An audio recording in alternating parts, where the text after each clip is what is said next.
আপনারা অবগত আছেন যে আসন্ন যোগসু নির্বাচন আগামীকাল অর্থাৎ 6 জানুয়ারি অনুষ্ঠিত হওয়ার কথা। তো সেই লক্ষ্যে আমাদের যে নির্বাচন কমিশন ছিল তাদের সাথে কালকে আমাদের যারা প্যানেলের নেতৃবৃন্দ ছিল এবং স্বতন্ত্র প্রার্থী যারা ছিল সবার সাথে কালকে একটা আমাদের সভা হয়। সেখানে আমাদেরকে তারা দেখাচ্ছিল যে আসলে নির্বাচন যে অনুষ্ঠিত হবে সেই নির্বাচনে আসলে ব্যালট বক্সগুলো আবার কীভাবে কাউন্ট করা হবে, মেশিনের কি কাজ, মেশিন দিয়ে বা কীভাবেই আমাদের ভোটগুলো গণনা করা হবে। তো আমরা সেখানে গিয়েছিলাম, তারা আমাদেরকে বোঝাচ্ছিল, আমরা দেখতেছিলাম, কিন্তু আমরা দেখতে পেয়েছি যে সেই মেশিনের যেই অসঙ্গতিগুলো, সেই অসঙ্গতিগুলো শুধুমাত্র আমাদের চোখে পড়েছে এরকম না, সেখানে থাকা প্রতিটি প্যানেলের প্রতিটি স্বতন্ত্র সদস্য প্রার্থী যারা আছে তাদের সবার চোখে একই সমস্যা ধরা পড়েছে। আমরা দেখেছি যে সেখানে 3টা মেশিন ছিল, একটা মেশিনের অপারেটর না আসার কারণে 2টা মেশিন সেখানে কাজ করে আমাদের সামনে দেখানো হয়েছে। কিন্তু আমরা দেখতে পেয়েছি একটা মেশিনে এক ধরনের ওএমআর শিট দেখায়, আরেকটা মেশিনে আরেক ধরনের দেখায়। একটাতে একভাবে কাউন্ট করে, আরেকটাতে আরেকভাবে কাউন্ট করে। আমরা জানি যে আমাদের যে ব্যালট বক্স থাকবে সেখানে কিন্তু আমরা আমাদের যে প্রার্থীকে ভোট দিতে হবে ক্রস চিহ্ন দিয়ে, টিক দিয়ে কোনো ভোট দেওয়ার সিস্টেম নেই এবং কোনো ধরনের ওই বক্সের মধ্যে কোনো ধরনের দাগ বা অন্য কিছু দিলেও সেটাও কিন্তু কাউন্ট করা হচ্ছে। কিন্তু সেখানে স্পষ্ট বলা হচ্ছে যে শুধুমাত্র ক্রস চিহ্ন দেওয়ার মধ্য দিয়েই কিন্তু প্রার্থীকে ভোট দেওয়া যাবে। কিন্তু আমরা দেখতে পেয়েছি যে ওএমআর মেশিন আছে সেই মেশিনের মধ্যে যদি সেখানে একটা ছোট একটা দাগও পড়ে, সেখানে যদি একটা টিক চিহ্ন পড়ে এবং সেটাও কিন্তু কাউন্ট করা হচ্ছে। এরকম অসঙ্গতিগুলো আমরা দেখতে পেয়েছি এবং একটা মেশিনে এক এক রকমভাবে দেখাচ্ছিল এবং তারা বলেছিল যে এটা নাকি তারা সেন্সিটিভ একটা থাকে, সেটা কমানো বাড়ানো যায়। আমরা বলেছি যদি কমানো বাড়ানোই যায় তাহলে আপনারা যে 2000 ভোট কাস্টিং হওয়ার পরে আপনারা যে এটা কমাবেন না বাড়াবেন না এই নিশ্চয়তা কি। আর একটা সবচেয়ে বড় বিষয় হলো কালকে যখন আমরা গিয়েছিলাম তারা তখন আমাদের কাছে আমাদের যেই ভোটগুলো কিভাবে কাউন্ট করবে সেটা দেখানোর জন্য গতকালকে আমাদেরকে যেই ব্যালট বক্সে ভোট হবে একেবারে নতুন ব্যালট বক্স আমাদেরকে ব্যালট পেপার আমাদের সবার হাতে দিয়েছিল। আমরা সেখানে 30 জনের মতো উপস্থিত ছিলাম, আমাদের 30 জনের হাতে দিয়েছিল। আমরা সেগুলো নিয়ে আমাদের মতো করে ভোট দিতে চেয়েছিলাম। তখন দুর্ভাগ্যক্রমে বলি বা সৌভাগ্যক্রমে বলি একটা ব্যালট পেপার আমার কাছে এসেছে যেই ব্যালট পেপারটা আগে থেকেই দাগানো ছিল এবং একটা বিশেষ প্যানেলের সব প্রার্থীদেরকেই দাগানো ছিল এবং সেখানে তারা আমাদেরকে বলেছিল যে এই ব্যালট পেপার একবারে নতুন ব্যালট পেপার আমরা নিয়ে আসছি, এটা দিয়েই ভোট হবে, এটা এখন পর্যন্ত কারো কাছে দেওয়া হয় না, এর মাধ্যমেই তোমাদের ভোট হবে। আমি যখন দেখেছি যে ওই ব্যালট পেপার একটা নির্দিষ্ট প্যানেলের সবার ভোট দাগানো, তখন আমি আমার নির্বাচন কমিশন বরাবর আমি জানতে চেয়েছিলাম, আপনি আমাকে বলেছেন যে এই ব্যালট পেপার সম্পূর্ণ নতুন এবং আপনারা বক্স থেকে আমার সামনে ফাইল থেকে বের করে দিয়ে আমাদেরকে দিয়েছেন, তাহলে এখানে কিভাবে একটা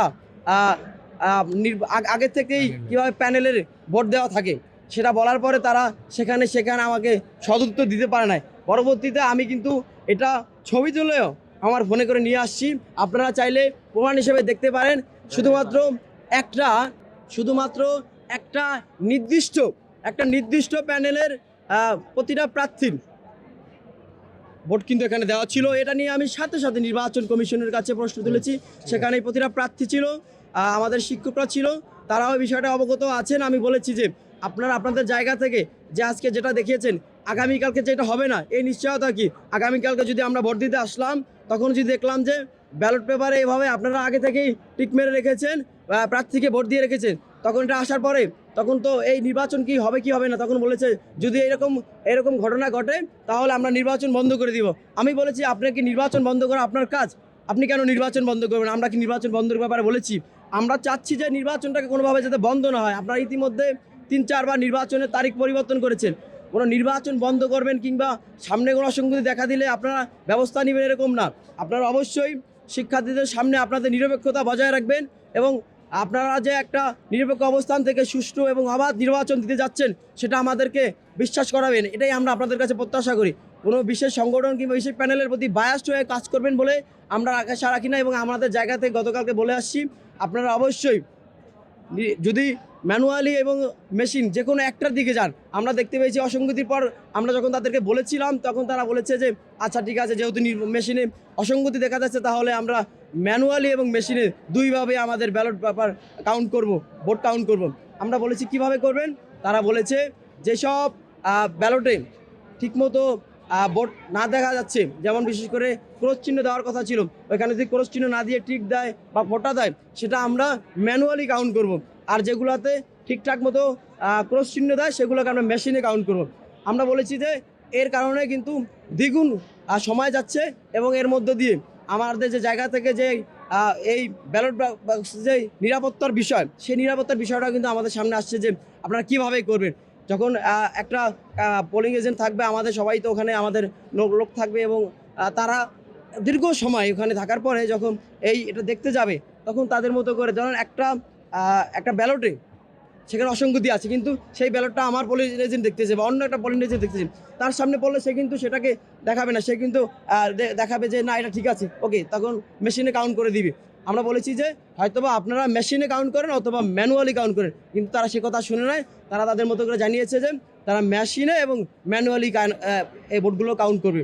তো আমরা আমাদের মতো সিদ্ধান্ত জানিয়েছি যে এই যে অসঙ্গতিগুলো আছে আমরা আপনাদের মাধ্যমে পুরো জগন্নাথের শিক্ষার্থীর কাছে, পুরো বাংলাদেশের মানুষের কাছে তুলে ধরার চেষ্টা করেছি।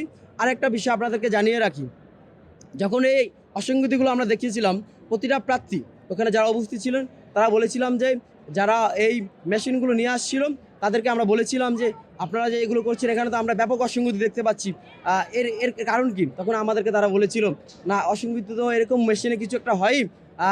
আমরা বিগত দিনেও কাজ করেছি, রাজশাহী বিশ্ববিদ্যালয়ের নির্বাচনে আমরা কাজ করেছি, সেখানেও এরকম 3-4% অসঙ্গতি ছিল, কিন্তু আমরা কাজ করেছি।